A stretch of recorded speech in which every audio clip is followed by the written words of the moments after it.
వెంకటేశ్వర్ గారు ఈ కార్యక్రమంలో పాల్గొంటున్నటువంటి మన 104 ఉద్యోగుల కార్యదర్శి పెద్దయ్య గారు, సిఐటియు జిల్లా ప్రధాన కార్యదర్శి ఎండి అంజిబాబు గారు, ఇక్కడికి వచ్చిన కార్మిక సోదరులందరికీ కూడా సిఐటియు నగర కమిటీ తరఫున ధన్యవాదాలు తెలియజేస్తున్నాం.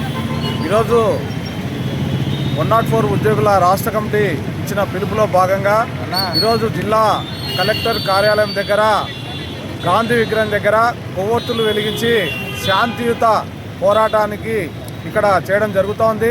అయితే గత 20 రోజులుగా 104 ఉద్యోగులు శాంతియుతంగా మరి అధికారులకు వినతి పత్రాలు ఇస్తూ, అట్లే ఎమ్మెల్యేలకు మంత్రులకు వినతి పత్రాలు ఇస్తూ, అట్లే దశల వారీగా పోరాటం చేస్తూ శాంతియుతంగా చేస్తున్నారు. మరి ఈ పోరాటానికి సిఐటియు సంపూర్ణ మద్దతును తెలియజేస్తుంది. ఎందుకంటే ఈరోజు వాళ్ళు కోరుతున్నటువంటి కోరికలు న్యాయమైనటివి. ఎందుకంటే ఈరోజు భవ్య ఏజెన్సీ ఏదైతే తీసుకుందో ఆ ఏజెన్సీ తీసుకున్న నాటి నుంచి కూడా గతంలో అరవిందో కంపెనీ వాళ్ళు ఇచ్చే జీతం కంటే తక్కువ జీతం ఇస్తూ ఈరోజు కార్మికులకు లీవులు లేకుండా ఈరోజు బానిసలాగా పనిచేయించుకునేలాగా ఈరోజు భవ్య ఏజెన్సీ చేస్తోంది. కాబట్టి మేము ఒకటే డిమాండ్ చేస్తున్నాం, కార్మికులకు విశ్రాంతి అనేది అవసరము. ఎందుకంటే వాళ్ళకు జ్వరం వచ్చినా లేదా అనారోగ్యం కారణంగా లేదా ఇంట్లో ఎవరైనా చనిపోయినా ఇట్లాంటి వాటికి వాళ్ళకు అవసరాలు, కుటుంబ అవసరాలు ఉంటాయి. కాబట్టి వాళ్ళకు నెలలో కనీసం 4 లీవులైనా ఇవ్వాలని మేము సిఐటిగా డిమాండ్ చేస్తున్నాం. అట్లే వాళ్ళకు వేతనాలు కూడా కనీస వేతనం 26,000 రూపాయలు అమలు చేయాలా. ఇప్పుడు ఇచ్చే వేతనం సరిపోవడం లేదు. కాబట్టి ఖచ్చితంగా వేతనాలు కూడా పెంచాలా.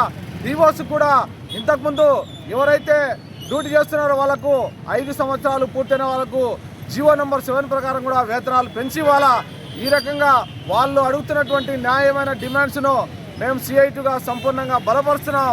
ఎందుకంటే ఈరోజు భవ్య ఏజెన్సీ నిరంకుశంగా వ్యవహరిస్తుంది. కాబట్టి ఈ భవ్య ఏజెన్సీ చేసే నిరంకుశత్వాన్ని ప్రభుత్వం వెంటనే వాటిపైన చర్యలు చేపట్టాలా, భవ్య ఏజెన్సీ పైన. కాబట్టి ప్రభుత్వం ఇప్పటికైనా మంత్రి కానీ, డిప్యూటీ సీఎం కానీ, ముఖ్యమంత్రి కానీ వీళ్ళందరూ కూడా భవ్య ఏజెన్సీ పైన చర్యలు చేపట్టే విధంగా, అట్లా 104 ఉద్యోగులకు న్యాయమైన డిమాండ్లు పరిష్కారం చేసే విధంగా చేయాలని డిమాండ్ చేస్తున్నాం.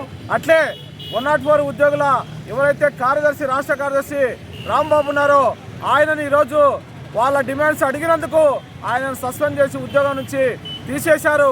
ఆయనను కూడా వెంటనే విధుల్లోకి తీసుకోవాలని సిఐటిగా డిమాండ్ చేస్తున్నాం. కాబట్టి వీళ్ళు చేస్తున్నటువంటి పోరాటానికి సిఐటియు సంపూర్ణ మద్దతు తెలియజేస్తుంది. రాబోయే రోజుల్లో ఈ ఉద్యమం ఇంకా ఉధృతంగా మారకముందే ప్రభుత్వం వెంటనే స్పందించి వాళ్ళ కోరికలను, వాళ్ళ డిమాండ్లను పరిష్కారం చేయాలని డిమాండ్ చేస్తున్నా. నా పేరు నరసింహులు, సిఐటియు నగర ప్రధాన కార్యదర్శి, కర్నూలు.